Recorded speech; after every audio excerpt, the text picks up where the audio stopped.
至高之处，我献上感恩；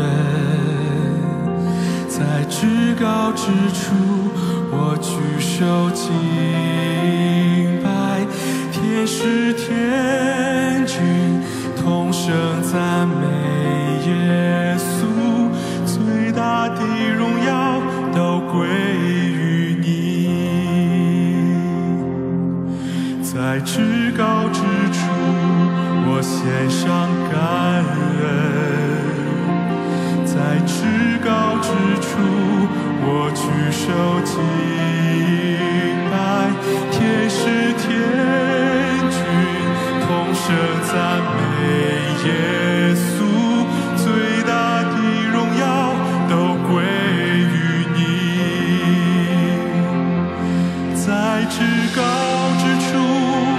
荣耀归于神；在地上平安归于他所喜悦的人。哈利路亚，哈利路亚，你配得最大的荣耀。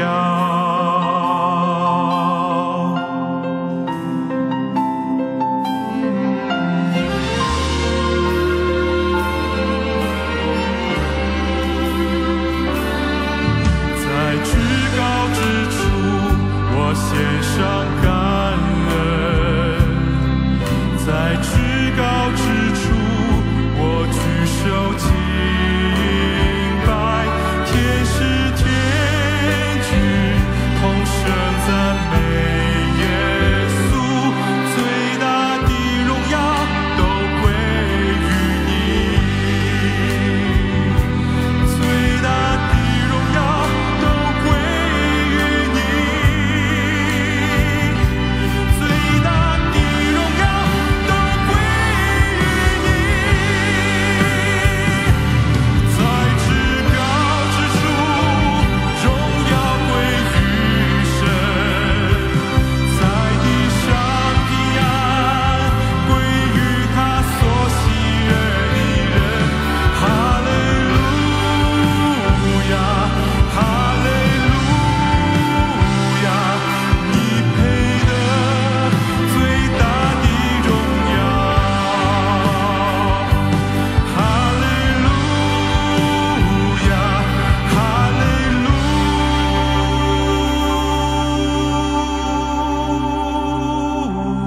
亚，你配得最大的荣耀。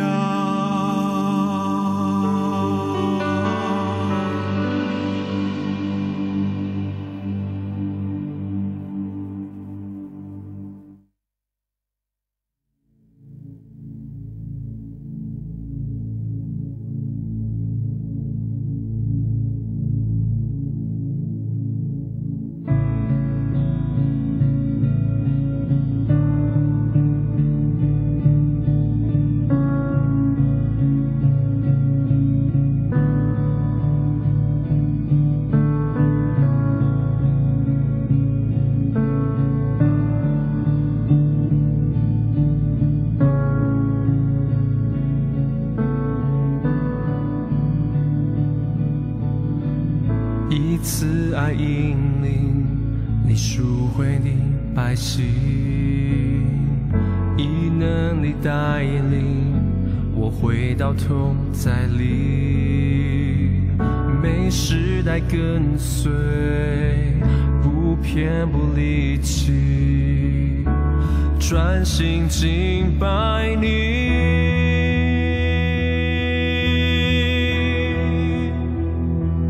耶和华作王，耶和华作王，直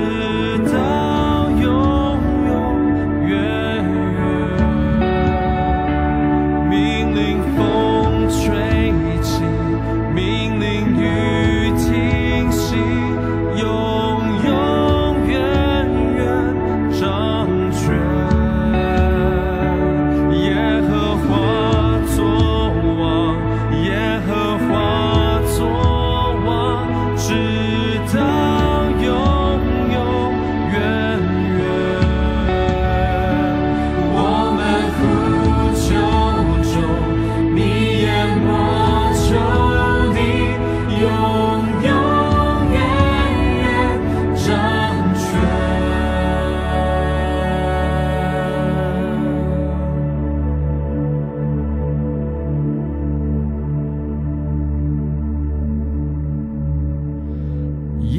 和华，你作王，你作王，直到永远。耶和华，你作王，你作王，直到永远。耶和华，你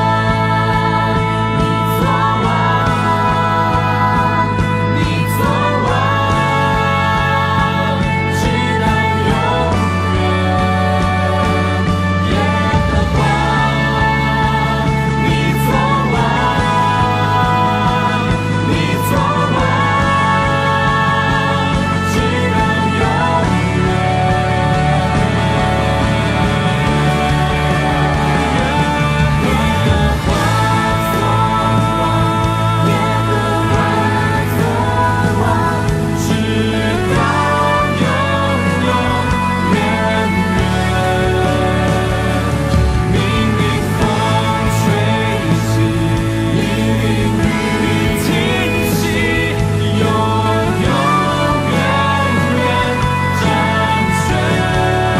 作王，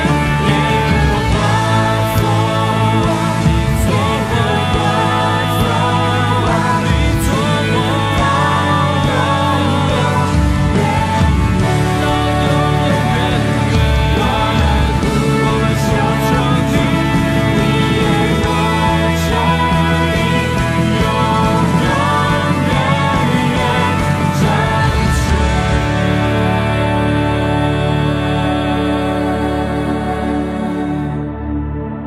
远。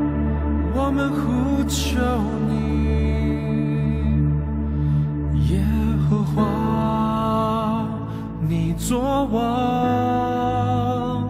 你作王，直到永远。耶和华，你作王，你作王，直到永远。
Hãy subscribe cho kênh Ghiền Mì Gõ để không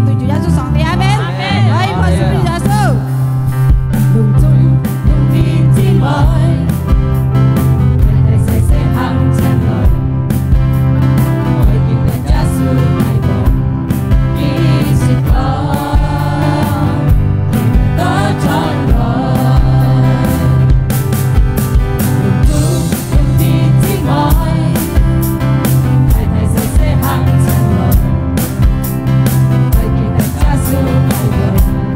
lỡ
mừng Hosanna,赞美Hosanna, chúng cháu cha mẹ gì.赞美Hosanna,赞美Hosanna,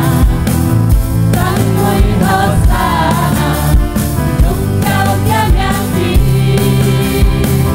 赞美Hosanna,赞美Hosanna,赞美Hosanna, chúng cháu cha mẹ gì. Chúng cháu cha mẹ gì. Chúng cháu cha mẹ gì. Hallelujah, cảm ơn Chúa Giêsu sâu tin. Hallelujah, Hallelujah, Hallelujah. Em chàng yếu chỉ mấy chỉ tao cho tao cần đi. Hallelujah, cảm ơn Chúa Giêsu. Hallelujah, ngài đâu xa lời相信你，ngài đâu xa lời đi theo xin lời相信你。主耶穌，以來恢復我到撒基斯，以來恢復我到撒基斯。哈利路亞，哈利路亞，哦，主耶穌上帝，哈利路亞，哈利路亞，哦，拉巴謝，拉巴謝，哦，主耶穌。Hãy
subscribe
世界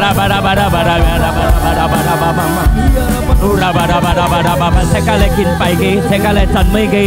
熱跳心嚟讚美佢，見當朝先日熱天發生，也要平通要永超tăng，身體健康嚟讚美佢，要先日發生，要先日顯出分情感。一條心意向上帝，一條心意向主耶穌，求主耶穌，甲主耶穌頭健康，去做新家本嘢，新家一天發生。哦，啦吧啦吧啦吧啦吧啦吧啦吧啦吧啦吧啦吧啦吧啦吧啦吧，是的的的的的的的的的的的的，是噶啦吧啦吧啦吧啦吧啦。我都係相信要回頭藝啲啊當稱號，要心腸當稱號，要血歌。Hết nèo, chủ gia su mau chủ, chủ gia su di sĩ, mẹ đi pin băng. Yêu thọ nào thông yêu chẳng kinh băng băng, thời gia su kinh tu cái miệng, xin đi khen công. Kìa, xâm nhâm thông, gia su kinh tu cái miệng, di sĩ nhà kia, di sĩ nhà dâu cơn, luôn luôn cần khen công. Rabba rabba rabba rabba rabba gia su cho xin gia su cái nền nít hiện trở lại, gia su cái xin gia hiện trở lại cả. Cái gì thì nhỉ, cái gì thông thái, cái sẹt nhỉ, cái trâu cu nhỉ, cái con cu nhỉ, cái xếp béo ăn nhỉ. Rabba rabba rabba rabba se de de de de de de. Rabba rabba rabba rabba rabba rabba rabba rabba se de de de de de de. Chủ gia số con cu, chủ gia số cái gì thông thái, chủ gia số cái gì khăn khơi, nhớ cái phiền, nhớ cái vi tin phong phiền này, cái gì khăn khơi, cái khí miêu cái siêu trung, cái gì khăn dẻo. Thầy đã số cái tu cái miệng, như lời tí sĩ, xin đi健康, lý hành như tân trọng tại健康. Như tân tộc bình an, tân tộc cái khởi sim, tân tộc cái duy hộ cái phụ hệ. Rabba rabba rabba rabba đi. Cảm ơn như Chúa Giêsu, Ngài相信神靈要在你隔離同在，神靈要嚟看顧我哋，神靈要嚟支持我哋，今日當我哋日子隆重嘅參加嘅反應。你嚟搬嘅都好嘅心嚟嚟接一嘅反應，好好而空嚟接一嘅反應，接到一嘅反應，我哋嘅訓練身體，我哋訓練強壯，我哋嘅信心增加強。阿門。cầu mắt nhà phụ nhìn cho nhà cái phá.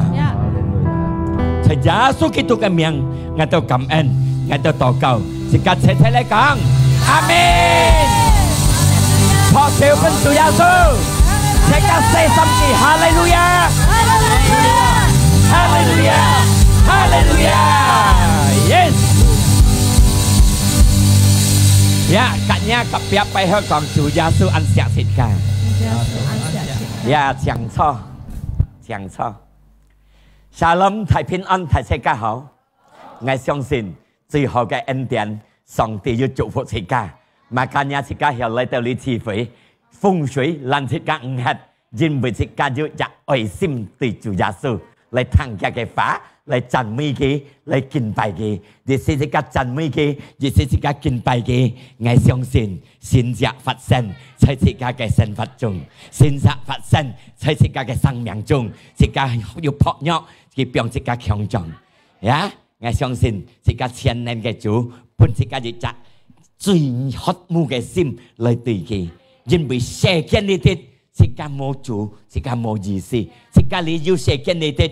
係乜嘅呢？就係要上帝安排嘅，唔係講世界嘅也愛讓世界讓下出，超按壓子睇讀書結婚成家庭攞事唔係容易，因為要上帝嘅旨意，世界要世界呢啲，你嘅咩做出要嘅嘅旨意。要嘅目的做出你嘅咩？你嘅咩？用嘅對你嘅咩？係你嘅咩可以用答應冇嗱？跟可以係冇嗱？答應答到ธนาคาร係แล้ว答到對點很咁歡喜係咩咁？但係你嘅咩做出咩答應？你嘅咩做出嚟講你生講出去個題生現出乜自家都撒旦係冇嗱？啊，設家上帝錯設家，佢咩要嘅旨意，要嘅認真啊，要嘅目標在前面。要嘅前途在前面，佢做世界要實現你哋，但係呢，因為世界人類最上等，喺上帝嘅眼中，佢最錫所以世界嘅人，但係呢，因為佢錯人就嘅顯一樣，但係佢錯世界呢，錯嚟讚美主，都係你實現你哋，半日取撇開，半日嘅取落頭，你嘅實現你哋人變生，時常唔記得親主，唔記得親上帝。人多數親乜嘅呢？用愛的一生。人多數親乜嘅呢？多數親錢財。睇真係歌唱出係乜嘅？唔好因為呢錢財啊，攏仲太太細細係行過嚟，主耶穌講佢係愛多講真理。阿們。呢個世界你喺度咩主耶穌多講真理，都是家喺度嘅計。阿們。makanya jika di jika second head đó song ti cho jika second head đó jika các cái khung há ở chọn được thiên ca makanya cái chọn được thiên ca jika sinh nhìn ở sit với cha song ti cho thiên cho thì cái song ti yêu thiên堂嘅上帝你啊上帝jika sit到嚟jika nhiệt係冇吹 second head đó jika chẳng chọn được thiên ca chỉ như mấy cái đại jika chọn luôn dùng những second head đó đi thiên堂路但講耶穌上帝講đi thiên堂路佢講千年大家chọn được thiên ca makanya jika tu係最快樂嘅人最幸福嘅人經當照住你哋行呢上帝嘅法義在你嘅生活中你行到jika ngay啲咩人容易按到痛苦按到問題各樣jika按到去對付家庭度jika對付生活中jika去對付jika兄弟姊妹jika也去困苦jika嘅家庭度啊嘅老公公婆生下也被拗罪也去對付係咪啊媳婦棒堂孫子棒堂jika也去對付攏總都係jika對付就係喊到一切世間一定有問題係咪啊冇要講冇問題冇問題的都各自共享上天都冇問題了嚟晒愛冇問題攏仲要問愛กัน你講唔怕問題嚟阿沙要做耶穌阿們咁那因為這個冇問題這個冇世間你了係咪啊有問題還有世間你唔怕有問題嚟到我嘅生命中阿沙我心中我要做耶穌因為要做耶穌一天嘅大自己係得勝嘅路經當朝我出去講到隔耶穌強下隔耶穌強下到隔上帝強下有用實美就係得勝隔耶穌強下最實美就係得勝makanya世間你喺度唔係驚嘅要平痛唔係驚嘅要問題唔係驚嘅要痛苦因為乜嘅呢隔耶穌強下最實美就係得勝嘅路等長這家阿們佢淨係講冇驚要問題冇驚乜嘅睇就阿子行前嚟禱告會我使何來嘅講幾多好吧阿們講耶穌啲在耶穌基督名我會愛健康每就算向我禱告你哋按照嘅不一定方便在耶穌名我會愛好在耶穌名我心腸愛好在耶穌名我嘅人動我嘅腰我嘅心攏總愛健康在耶穌名我腳愛強愛腳健步每就算講嘅向上嚟你看主耶穌做先者阿們再有權柄再講出嘅話有能力因為這個上帝嘅安娜阿們哈利路亞jadi mau kiang memang saya pilih itu sang behang otiat lo bola ha mà gì ăn mò cái muốn ăn mò sang miền trung thì ha bola ăn mò hẹp ăn bù thiên gì si con trên ăn thùng cổ vậy mới chẳng nhìn đâu vậy但係時間在詩篇記23第4節用講一趟Mazmur 23第4節是個開嘅經節Mazmur 23第4節雖然我行在黑暗無天樣我唔會驚危險sekalipun aku berjalan dalam kegelapan hang在冇地方我路途唔冇嘅我路途都問題嘅我路途都痛苦嘅要平痛要為難各樣問題唔是驚危險聖經講是假啲但係唔是驚危險接係嘅聖經講因為上帝嘅個同在攏仲相信上帝嘅相信上帝在個心中度佢嘅個同在makanya唔是驚最得福嘅人都係上帝嘅安娜要上帝嘅個同在喺心中裏哈利路亞唔是這樣因為有上帝嘅同在，佢會照顧自家，佢會安慰自家，佢會看顧自家，佢唔是向自家單身行，佢嘅自家同在，因為佢最好嘅牧者，最好嘅上帝，為嘅 chân xin cái gì hả bây giờ bukti lấy sự kiện sự chạy sự cả chú hệ hiện xuất cái bukti bên cái con cái最实实嘅上帝 Amen Hallelujah 嘛今日世間你行到冇驚未掹未黑未憂未痛苦但係你傳信經要講是家啲馬太11 ayat 28馬太福音11章28節馬太福音Matius 11 28 dia cái福音講家啲 marilah kepadaku 上帝搶自家嚟佢面臨自家嚟你要nhọc要痛苦要問題上帝講嚟壓力但係上帝咁講嚟壓力但佢咁講嚟壓力話啲佢要有tập trình分嘢有開路分時間有分時間難嘅得到開心快樂嘅hình ngay tôi cũng咁講嚟壓力你都要痛苦要平thường嚟壓力因為我冇本事本嘢都特別好嘅福氣你不平安有支持你痛苦anh把linh hiệu khơi lụp bên nhỉ anh hiệu mẹ chen bần bên nhỉ但係主耶穌講luôn dùng phát nhóc cái luôn dùng hết cái luôn dùng yêu mình thi cái lời nghe lời ngày bên nhỉ khẩn phải ngày bên nhỉ chụp để tao最好嘅恩典ngày bên nhỉ để tao舒服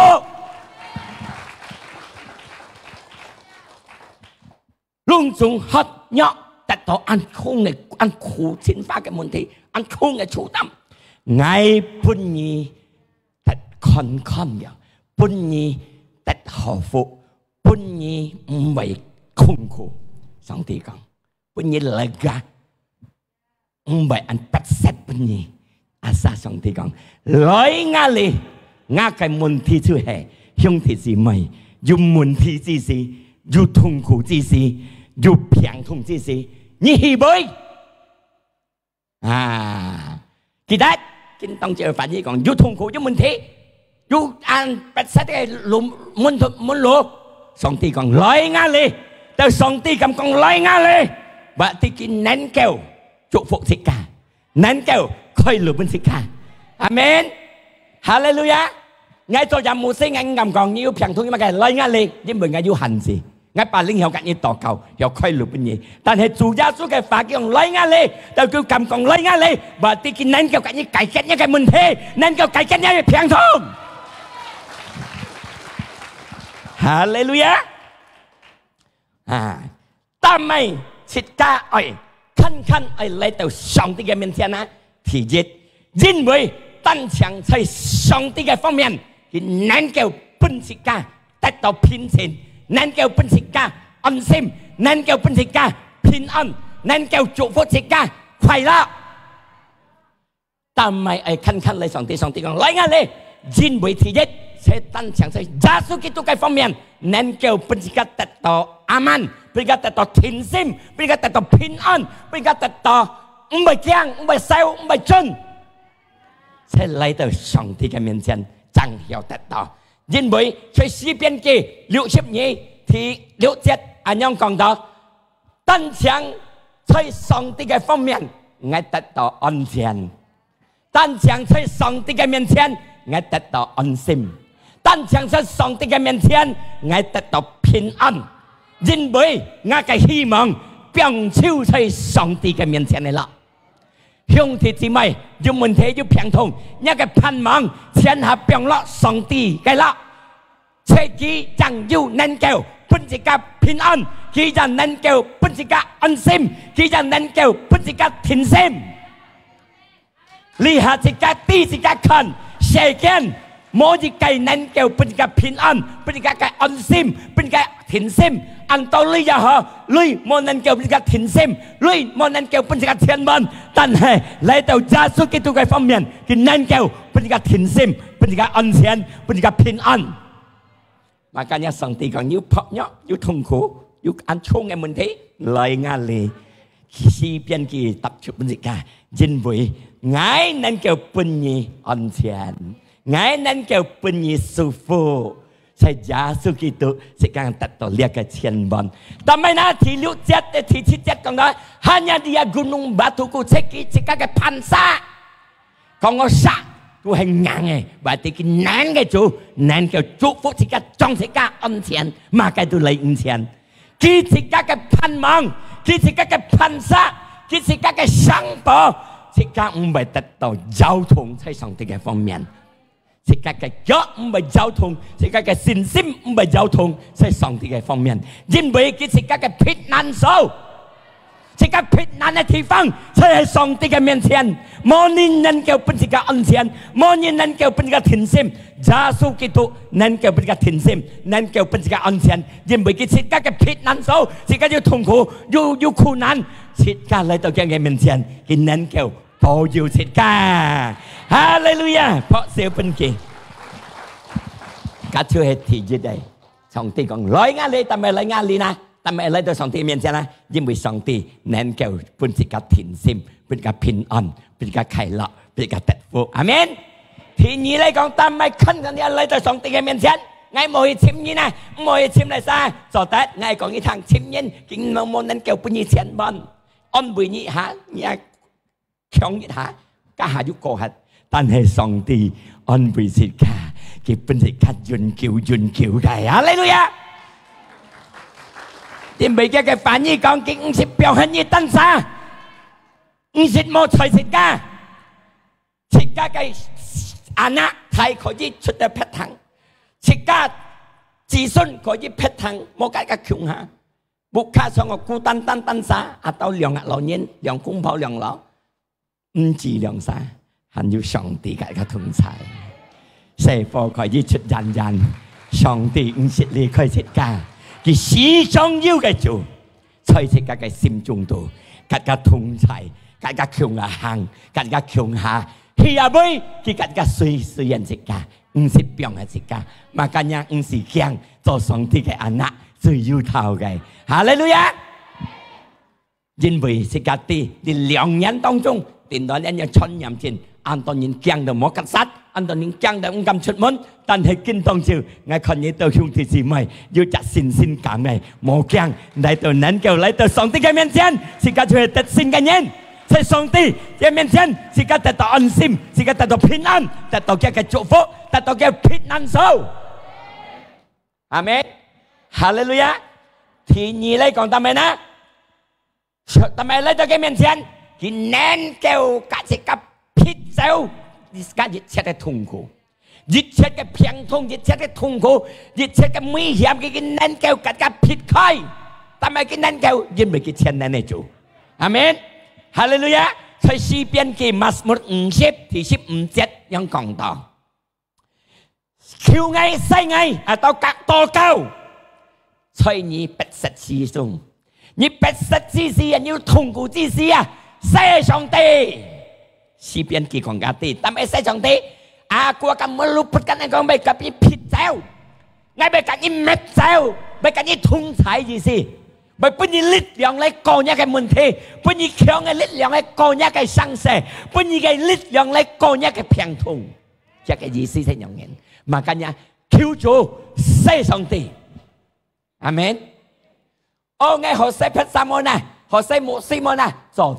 tapi tijet như thế hệ, say song ti. 因為牧師冇24嘅小時，你寫到係咪？上帝耶穌基督24小時，時常你寫到嘅，佢當日嘅心中。阿們，哈利路亞！我哋用聖經寫法乜啊？一樣學聖經寫法，也係佢冇24嘅小時，在你嘅身邊。耶穌基督24嘅小時，在你嘅身邊，佢能夠跟你同在，有痛苦之時，啊！你哋個嘅你撇走，跟你窮啊行，跟住個撇走之時，即係啲哦，上帝天堂嘅嗰啲痛苦，佢榮即係能夠榮耀佢嘅名，阿們，哈利路亞！mazmur 30第2第3，你看啊！你個幫拜你只幫你太會幫啊，要痛苦之時啊，你只幫要痛苦啊，要不捨啊，幾多類幫打入到類，邊馬寫你打入要，但係佢啲啊唔係從計來嘅力量啊，係係從上帝嘅來啊，佢得到不捨的時講，上帝係對於你，我寫你，求你多往愛佢講，berteriak minta tolong，寫求佢tolong。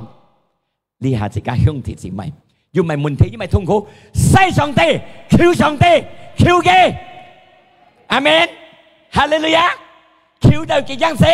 求到佢答應。呀計你求嘅，答應即刻陀嘅，求到嘅呀，因為還有一隻馬斯木白空心，你看但係即刻係求嘅係死嘅馬斯木白空心第三節。Dia yang mengampuni kesalahanmu, yang nhân si kakek so. Mày mulai dari mention kiu kisah kinai mana. Kalau cepat hai, yang menyembuhkan segala penyakitmu, jisinya jisiat ke piangtung. Makanya si kakek kiu kisah ke, tao kau tiga, kinan kau jisi si kakek piangtung. Amin. Hallelujah. Saya xin kính tu sia, jicam mấy chỉ nhân dạng nhân. Piang thông ship nhị nhân phát hiện con đó, si san di con trần, lui à di đầu chiêu, si san sinh sang mắc cái khi đầu chiêu,但係未見好嘅piang，cái熱cái遊戲，耶穌到嘅小島，到嘅大家面前嘅過了，佢啲你人人嘅聽到，耶穌能夠做先知，耶穌能夠醫治人，耶穌能夠做全能嘅生死。今下一家前下一食堂，耶穌能夠做先知，耶穌前能嚟做，一家嚟到你一家一堂，你入每自然講，耶穌大家嘅講，我堂了佢安能安強做先知，安強醫人，唔嚟個電腦學父母有看，lumlumpu講咪，殘廢有行，佢堂了，咪今日是耶穌大家嘅講，呢個機會佢冇俾佢講hết，佢講。อาสาไงเมียวตัวแกกระเพรางั้นก็เพียงหอยกีปัดเพียงเงินกียุบพัดเงินกีแม่อันยุ่งยี่น้องหางเงินไอ้แม่ยาสูยิ่งมียาสูที่ชุดมุนเกี่ยวไทยชุดเงินล้านก็เหลือกีพัดเงินจะได้หล่นชุดลาสับเงินจะสินใจก่อหล่นเงินเป็นหล่นเงินตั้งเหตุแกสินซิมอาสาไงเมียวตัวแกเผางั้นก็เพียงหอยกีกัดในเมียก็แกเผาเฮแกเพียงต้องช่องหอกินต้องเจ้าสิกันอยู่มาแกแผงทงอยู่มาแกทงคูเลยเมียยาสู้แกเผามาแกยีซีสินซิมเลยเต้ายาสู้แกซิมจงกินนั่นแกจุฟุเนี่ยแกแผงนั่นแกจุฟุเนี่ยแกทงคูยีซีสิกาสินซิมเมียตัวยาสู้แกเผาสินซิมเมียตัวยาสู้แกซิมแบบที่แกจัดจนให้ซิมเขียวแกสินซิม相信ไง來到耶穌嘅面前ไง求耶穌กินนั่นแกยีซีไง像呢個聖經讀寫列妹子得到當場好，因為佢信心讓佢命都嘅不好，係佢大聲講佢冇欠錢啲命都係唔有好。兄弟姊妹大聲講，我相信耶穌能夠醫治我，你冇下笑，冇真正禱告，冇真正嚟慈悲，冇真正嚟行動，越讓唔有，而越行動，即係反正咪講越bertindak。從一個你唔係自樣嘅，講我耶穌講我喵嘅炮，我平到好，或者係戲咯，係喵咯，啊，一樣見當照，你都相信耶穌能夠祝福自家，你都能夠嚟到你，或者你顯出一個信心，判耶穌看了。我禱告隆重撲約嘅，見當照得到耶穌嘅福氣，隆重平通嘅，得到耶穌嘅福氣。阿門，哈利路亞。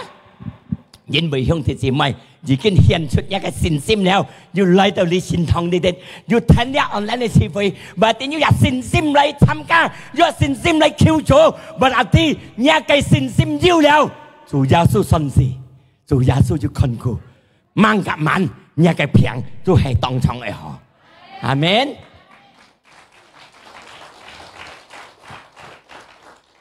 ไอ้คิวกี้ไอ้เซกี้主耶穌睇。熱天嘅湯，曬到佢突然，我記得一個羅輯一個安到ยูนุส就上帝派佢去嘅地方傳福音，佢唔幫堂，喊佢去個一藍色尼尼微地方，特別佢去劈堂，你又啱咪去呢個地方嘅人ăn sang人，ăn幫堂，ăn tận人鬧，ăn殺戮，啱咪傳福音嘅，但佢死少嘅，佢去劈堂，搭上跳走。上帝喊佢去安，佢偷走去劈壇。結果山太風吹、太風炎、太風湧，簽山多人士萬上曬嚟。你係人治嘛？計本樣發風湧，即刻被簽山咯。你砸砸門，你做了咪？你從未嚟啊？門嚟門去，當來砸ยูนุส係山大山多嘅水母。誒，我都殺尋日前晚，前晚呢風湧前晚突然間話你得咪安心啲水母，你係會嚟？佢講我都係意思我講寬面嘅，我走上帝嘅路，上帝係我去按你為傳福音，但邊個冇去？見下人班人嘅一啲風湧後天，你搖我落講嗰樣，不過搖落去到，搖落去到本睇五時睇，本睇五時睇，白色到睇五度，你五度你變來突然啊睇五啊，白色流淚，看到明星啊媽媽，所以五嘅五啲被都市啊，所以被變大，但係所以五樣黑暗無天，佢寫上帝。求上帝，係五個都市，何彩嘅五個都市嘅要寫上帝，係冇寫上帝，佢打五個字冇得出到踢踢嘅。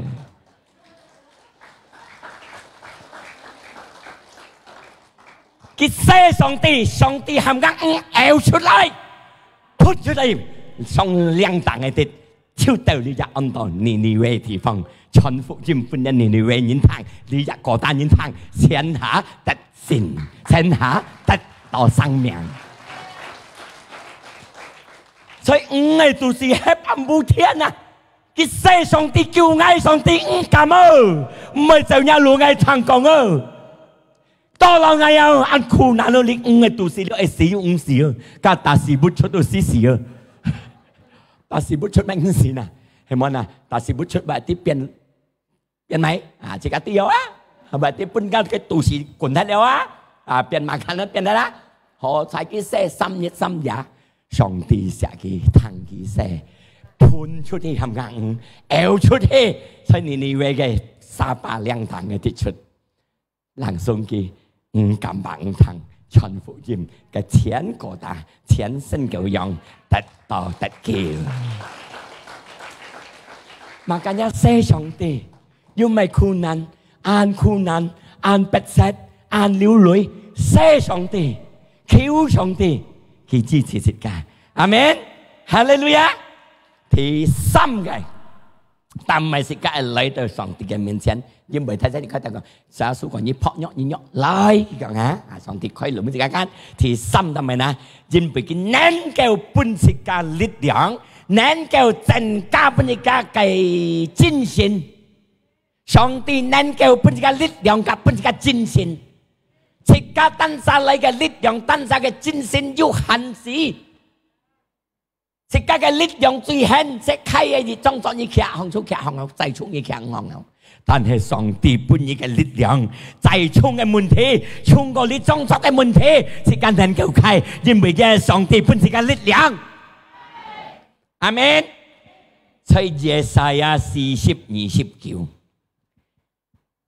耶賽亞40:29嘅經節樣講到，你啊，佢上帝本嘅力量，本弱嘅人力量，本黑嘅人力量，本冇辦法嘅人力量，格增加精神本嘅，或者上帝本嘅力量。本呢講我哋經節嗰度耶賽亞講出嚟，熱陽經當照，你弱、你腳、你瞓、你笑，冇本事、冇辦法。上帝本你力量，上帝本你精神，是當你能夠開一個痛苦，能夠開一個問題，能夠過一個生死，能夠開一個平途，你帶你的新嘅路啊！係上帝人能夠乜嘅力量，嘅嘅力量。千萬嘅力量，哈利路亞！因為係幾人能夠不一個強嘅力量嚟過嘅問題，我相信隆重做上帝嘅人啊，唔係講出順順利利，冇生死，冇問題，冇痛苦。巴看自己已經做上帝嘅人啦，一叫生下佢本自己練習，讓自己上班，脱了5號脱6號，嘅你自己3日脱了數間。5號加6號嘅數，但係6號嘅數個簽緊啊！2號嘅數加6號嘅數，只得6號嘅數個簽咯，係咪啊？bahkan SMP 嘅數搭個簽咯，一樣時間了學習了讀書或者上帝嘅方面，你信了3年、5年、10年嘅上帝靠自家，靠自家信心，要正上嘛，要上6號嘛，要上SMP 3嘛，要上什麼啊嘛，要上高中嘛。日常即刻聽上帝，唔係講冇問題，大得有問題，但係愛講向天姊妹聽，記得上帝唔是離開世界，佢不是個全能嘅力量，全能嘅精神，是個能夠開，能夠擔，不痛苦嗎？當然痛苦，係啥有問題唔痛苦嘅，冇接hand了啊！阿三姨嚟到耶穌嘅面前，世嘅求嘅禱告意思，佢本意平安嘅心。本你天嘅心，你得到嘅千萬嘅力量，得到嘅千萬嘅精神，你能夠過一個問題。哈利路亞！我生下跟蘋果，跟牧師又好講啦，跟生下要自家嘅朋友啊，到自家嘅朋友家，哦，蘋果我痛苦，又幫我問題。為了lời bài một chiếc máu một chiếc tiệt tàu nhà nhắn tí đó phân tỷ số xuân giàu tao mày ná nhưng bị môn thi thung khổ tao cầu kêu chủ thay lại kêu chủ cô hết mau sang xe bởi mua hết nó sang xe bùn hắn nhiều但係叫做強嘅力量強嘅精神你過幾嘅sang xe能擔能開能對付這樣嘢就係個上帝嘅安娜係咪呢？上帝甲這個強下過，makanya甲上帝強下有用，最實美，最傑出這個特性。上世要最美這個特性。makanya在上帝嘅方面唔好投降，唔好喐hết，唔喐你mang喐去行去前進，唔好退步，因為上帝。愛是個聯繫，愛帶是個上中學、高中、中學、大學生，變成個門徒，強嘅門徒。阿門，哈利路亞！上帝記得唔是離開世界呀，佢本是個強嘅力量，世界係要求嘅，係一個經濟講，時常求上帝嘅人，時常依靠上帝嘅人。得到一個強嘅力量，有個掉下掉嘅力量量，扔掉嘅力量量，係扔掉一杯佢唔講豐容，扔掉一杯佢大嘅豐容，或者佢能夠背了個風颱風嘅面行，是假設做上帝人啦，能夠背了個風當個嘅，乜意思？風係問題痛苦，也不實，這個背上當個嘅。因為個像扔掉樣，上帝啊，那像扔掉，能夠背一切嘅問題，背上當過去。因為上帝本是個力量，上帝本是個精神，佢個這個通才，佢唔是變嘅世界，唔是變嘅世界單殺，佢個強項。哈利路亞！記得啦，第三名你很有熱計呀。就是家有精神有力量嘅講向天姊妹聽，嘛個問題嚟到人嘅面前，你要能嘅力頭對付佢。哦，你上世，不用天嚟要上帝對付你，跟你對戰，越天人，係咪？有人猛人，再對，再禱告，再求主，再托主嘅恩典，本是個全能嘅力量對付呢個問題。對付呢個痛苦，對付呢個病痛，主耶穌一天堂。第四，他們來到上帝嘅面前啦，因為到上帝時常帶自己去特勝嘅路，破碎我哋嘅上帝，經是帶自己去輸嘅路，時常帶自己特勝嘅路，時常帶自己去爭嘅路。Makanya有問題唔怕，係見你哋實美結束一出出去得勝。Makanya 加上啲強啊，熱天得勝。2哥林多24，2哥林多書2第14章，感恩對上帝在耶穌基督嘅方面，因為佢時常帶世界去得勝嘅路。Makanya在上帝嘅方面，冇講輸嘅路。冇講鐵嘅路，冇講死嘅路，所以上帝你越下相信耶穌之時，越信任佢做救主之時，越信任佢做上帝之時，你就在人嘅路了，你就在得勝嘅路了。你才講嘅路了，未才暗嘅殺了，因為你信任之世界，你信任佢嘅嚇，你做嘅個安娜，你做嘅個安娜，佢唔是病係你，阿爸會是病係安娜嘅，係咪呐？佢照顧，佢保護，一下相信佢之事，是佢去做嘅個安娜，佢做是佢天賦，佢做嘅救主，佢唔是病係自家，佢冇本自家係得痛苦，唯有痛苦佢允許本自家過，佢練自家。自家相信自己窮下帶得新嘅路，大家上班經濟變嘅自家，哈利路亞！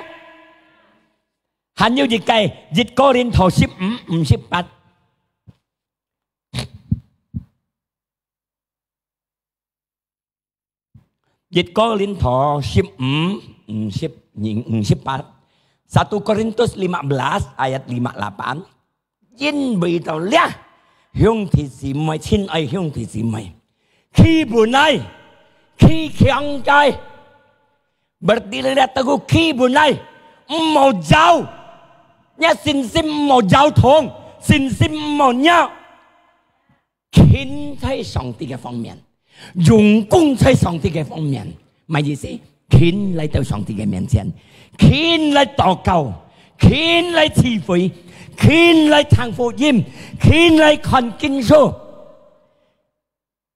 過了，因為到甲上帝窮下，親密甲上帝窮下，唔是要浪費。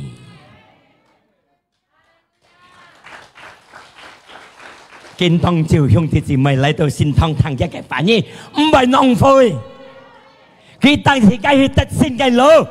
當時間去爭嘅路。經濟病係自家，makanya saya sinkin tukang，係你出去對戰爭，出去對戰，你弄住咗咪自家嘅身份中，你要對戰量，你要戰爭量，按照自家嘅對戰，按照自家嘅對付，上帝嘅經書講，你出去戰爭之時，唔好驚，唔好進，唔好笑，唔好喝，唔好鬧，係強，因為強嘅人。才能夠前進，做的人、講的人、惡的人，唔有一戰爭。係時間有問題、有痛苦、有病痛，你身弱、你心腸弱、你個信心強，你就停手。你有問題、有病痛、有痛苦，你心病強來、信心病強來，你用個腳步起不來。你看你對付人嘅問題，上帝一步一步帶你去得勝嘅路，破少乜自家嘅上帝，哈利路亞！記得上帝講你弱嘅、你黑嘅、有問題嘅，隆重嚟我面前，但係嚟我面前，上帝能夠開路本切家。其實嘛嘅呢，在上帝嘅方面自己得到平靜，在上帝嘅方面自己得到安全，在上帝嘅方面自己得到安心。第二嚟講，在上帝嘅方面嚟到上帝嘅同在，看自己過一切嘅問題，佢咪更加撇走，了撇走樣。其實佢咩嘅自己看走嘅問題，佢自己看自己過，不自己力量嚟過呢個問題。呀，第三嚟講咪係不自己力量，不自己精神。來到上帝嘅面前呀，過了嘛嘅，來到上帝嘅面前，佢唔是帶自己去輸喺條路，時常帶自己得勝嘅路，破少不自己做耶穌，實際佢用嚟讚美佢，嚟敬拜佢，哈利路亞，世界說哈利路亞，哦，dahsyat恐怖，耶穌基督離開天人嘅主，唔是病喺世界，攞行過嚟，一個講，耶穌愛祝福世界。佢愛做安排嘅事，隆重人類，佢愛叫，佢唔係世界戲嘅暗嘅路。愛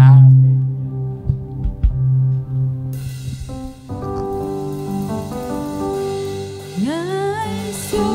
信你，上帝，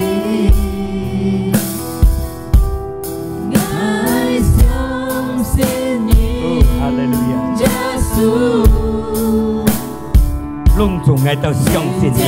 穌，一天能夠做先着本藝德。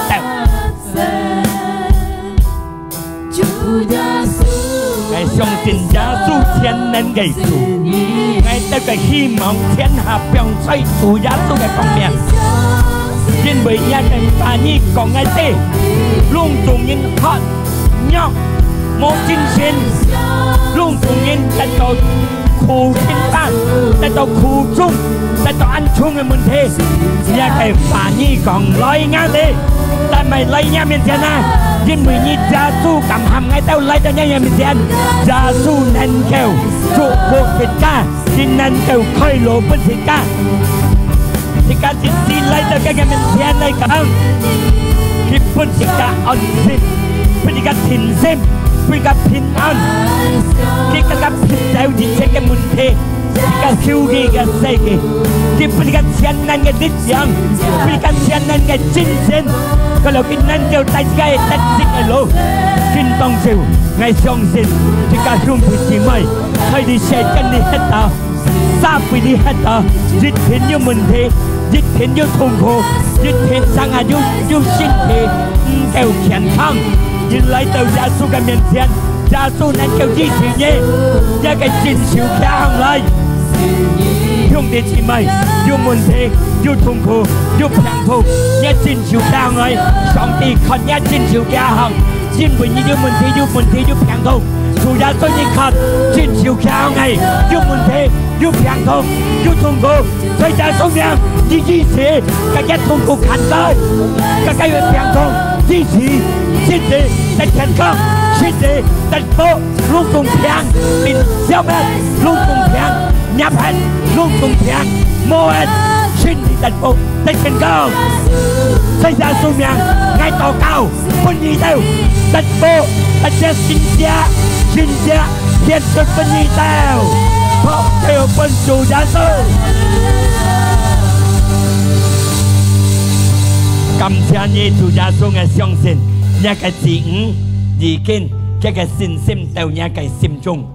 佢要平痛要弱點晒，要痛苦要平痛晒，有骨冇晒，要人動冇晒，心冇晒，還要馬嘅各樣地道要冇嘅，呢下上帝揾個新嘅半夜，隆重上帝揾個新嘅，各人痛有骨痛，càng kinh痛。thông na thông song ti di thế thông cho cái bên sang luôn dùng tật phố xin đi tật khen khác phải gia su miệng cảm謝上帝抱歉乜嘢主耶穌嘅支持了先㗎感謝你主耶穌呢個客家詞彙都係得你位置但係一個反應願叫要請我哋嘅心中，我哋會走一個反應行，使你撒回你，我哋見當照隆重得勝嘅人，得到一最好嘅福氣了，我哋嘅身體強壯了，我哋嘅身體健康了，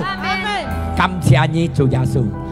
兄弟姊妹，世界客家詞彙，你會這世界嘅小強我得上帝嘅福，佢嘅平安，佢嘅健康，佢嘅安全，充滿我世界嘅心中。主耶穌寫世界，佢做出獻出嚟嘅時，佢死佢復活，使到每一相信佢曬得到永久嘅生命。聖靈唔係離開世界，從呢下到永久，要大家同在，大家強下，但係世界係得勝嘅路，係耶穌基督嘅名，世界禱告，世界感恩，得福沙細細講，阿門，哈利路亞，兄弟姊妹操陣氣。你啊半時間用小組3年次會，我係講小組要3年次會，9點一練，5點一練，7點一練，7點嘅練啊，係你都要平通晒，可以帶來要線下發生嘅次會，因為要禱告，要線下。過了家下6點半要從後生嘅次會，要自信可以。帶含一自信嚟，上帝祝福大家，呢下呢一個